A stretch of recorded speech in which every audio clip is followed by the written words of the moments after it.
ये नारा नहीं था कि विदेशों से काला धन लाएंगे। असली नारा था जिनका काला धन विदेशों में पकड़ा जाएगा उनको बीजेपी में लाएंगे। 5 साल का इनका लाइसेंस रिन्यू करोगे या इनका लाइसेंस रद्द करोगे।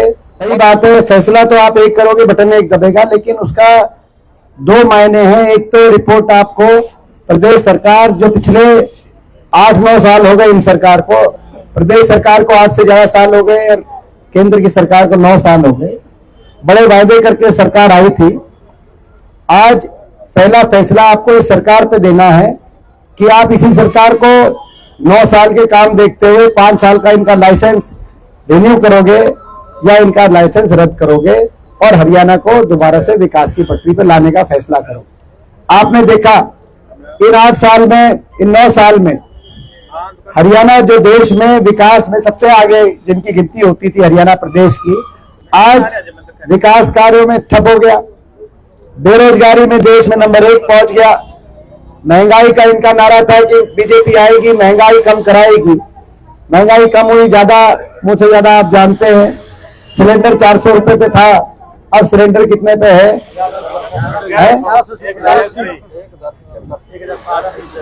ये 1100 वाला भी ठीक है, आप भी ठीक कह रहे थे, और 1180 वाली भी ठीक बात है। 5 दिन पहले 1180 था, अब 1190 है। वैसे मैं बताऊं, अगर आप कल भरवाओ तो ये 400 रुपए सिलेंडर पे कहते थे महंगाई कम कराएंगे। आज डीजल, पेट्रोल, गैस सिलेंडर और बिजली के बिल, देश में सबसे महंगी बिजली हरियाणा के अंदर। ऐसी अर्थव्यवस्था चौपट हो गई इस सरकार में। और विकास कार्य, विकास की, हरियाणा में विकास की गंगा बहती देखनी हो तो मंडी आदमपुर आओ। ठीक कह रहा हूं ना मैं? गलत तो नहीं कह रहा? आएंगे मुख्यमंत्री जी कल, उनका बयान आया था कि विकास कार्यों के आधार पर वोट मांगेंगे, मगर क्या स्थिति है पूरे आदमपुर की और पूरे हरियाणा की, पूरे, केवल एक आदमपुर की मैं बात नहीं कहूंगा। विकास कार्यों में जो चमकता हुआ हरियाणा था, विकास के मामले में जो आगे दिखता था प्रदेश, आज सड़क में गड्ढे हैं या गड्ढों में सड़क है, ये ढूंढना मुश्किल हो रहा है। आदमपुर में ऐसी स्थिति इस सरकार में कि सही कह रहे थे बाबूलाल जी कि स्कूलों के आगे बच्चे बैठे, गरीब का बच्चा स्कूलों के आगे बैठा है कि भाई स्कूल बंद मत करो। किसान तहसील पे बैठा है मुआवजे के लिए। आरती अपना एसोसिएशन यहाँ पे स्ट्राइक कर रही है कि मंडी बंद मत करो। सारे इस बात के स्ट्राइक, किसान बैठे हैं, न्यूनतम समर्थन मूल्य बंद मत करो। 1 साल तक किसान को बैठना पड़ा। हर आदमी सड़क पे, इस सरकार का नारा है हर आदमी को सड़क पे लाएंगे, हर आदमी को रोड पे लाएंगे। कोई ऐसा वर्ग नहीं जो आज इस सरकार से दुखी नहीं हो। तो भाई आप फैसला दो यहां से बदलाव का, आदमपुर से बदलाव का, ताकि विकास का पहिया हरियाणा के अंदर घूमे। आज हमारा पहली लड़ाई ये लड़ाई है। दूसरी लड़ाई आदमपुर में बदलाव की भी लड़ाई, क्योंकि आदमपुर के अंदर जो यहां से विधायक है, जनप्रतिनिधि जो बहुत लंबे समय तक रहे, उनकी कार्यशैली वो नहीं रही जो रहनी चाहिए। कोई भी विधायक होता है, कोई सांसद होता है, मैं भी 19 साल से देश की सबसे बड़ी पंचायत का सदस्य हूं, उसका कर्तव्य होता है कि वो अपने हल्के की आवाज उठाए, वो संसद में जाए, वो विधानसभा में जाए।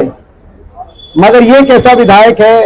ये विधायक कौन बनेगा करोड़पति आता अमिताभ बच्चन का, आप देखते हो।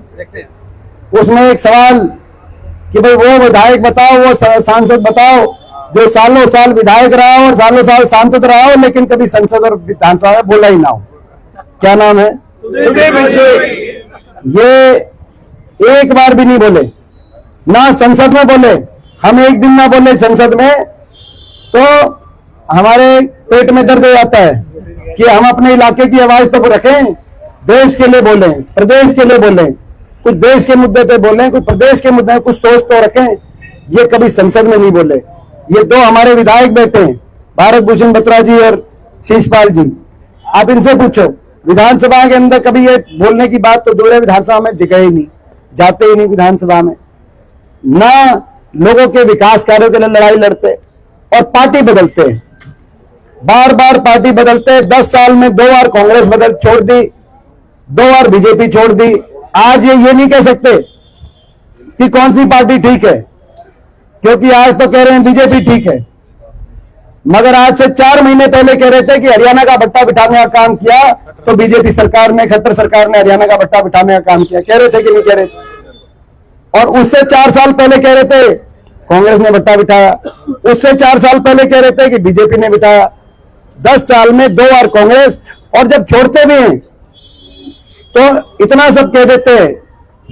जब कांग्रेस में थे तो कहते थे, आज से 4 महीने पहले, मैं नहीं कह रहा, ये कह रहे हैं कि भाई किसी पे विश्वास कर लेना मगर बीजेपी पे विश्वास नहीं करना। यही कह रहे थे कि नहीं कह रहे थे? और कह रहे थे कि भाई प्रधानमंत्री जी के बारे में क्या क्या कह रहे थे, मुख्यमंत्री जी खट्टर साहब के बारे में क्या क्या कह रहे थे।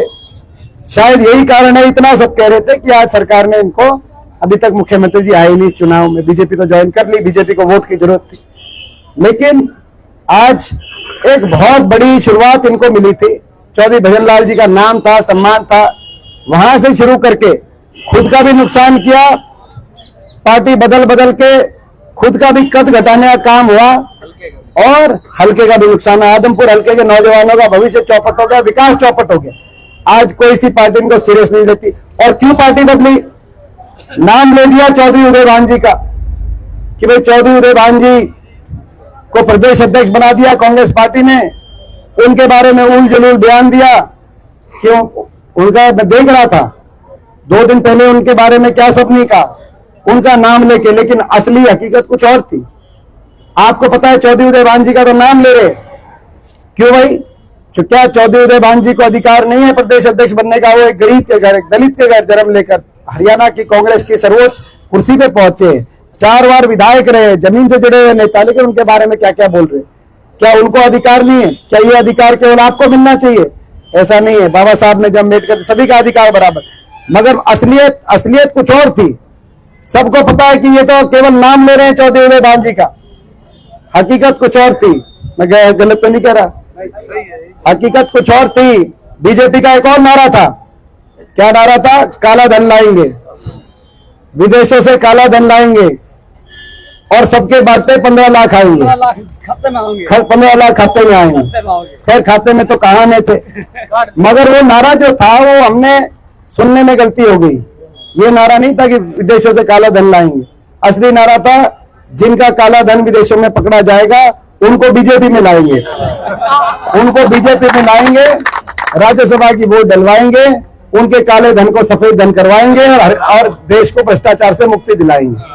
ये नारा था। तो जो भी उनके व्यक्तिगत, मगर अपने व्यक्तिगत कारणों की वजह से उन्होंने पार्टी बदली और इलाके का इतना नुकसान किया। आज इलाका विकास के मामले में चौपट। तो मैं आप सबसे पूछना चाहता हूं, ये 2 बदलाव, एक बटन 2 बदलाव, एक बदलाव हरियाणा में, दूसरा बदलाव आदमपुर में, ये आप करोगे कि नहीं करोगे? एक बार हाथ खड़ा करके मैं आप सबसे पूछना चाहता हूं। वो जो समस्या है, उस समस्या से आपने हमारे को वो जिम्मेदारी दी है, उस जिम्मेदारी को हम पूरा करेंगे। इन्हीं शब्दों के साथ आप सबका धन्यवाद।